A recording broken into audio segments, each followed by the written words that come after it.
Yes, this is Prieto Diaz here in Sorsogon. It's a coastal municipality, and that's the tourism office. And look at this. Wow, look at this. Simple community. Okay, and this. Yeah. So they have the Pasalubong Center here. Okay, Pasalubong Center. Kung pupunta ka saan. Eh, Magmamangrove ka po. mangrove. Okay. So the Pasalubong Center. Yes. Prieto Diaz, Sorsogon. And this. Yes. Oh. Mangrove scenic view. So they have mangroves.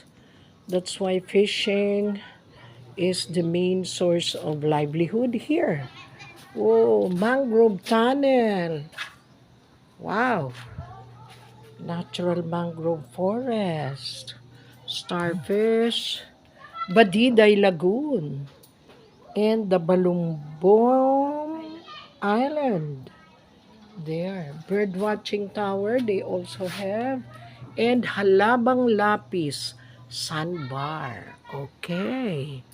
Next is, yeah, this is the tourism destination of Prieto Diaz. So they already have this natural attractions.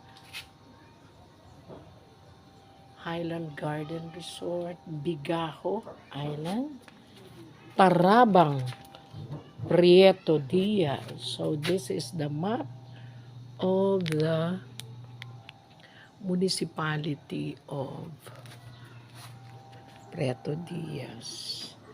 So they have the Starfish Island, mangrove area, Sabang Beach, which is right here.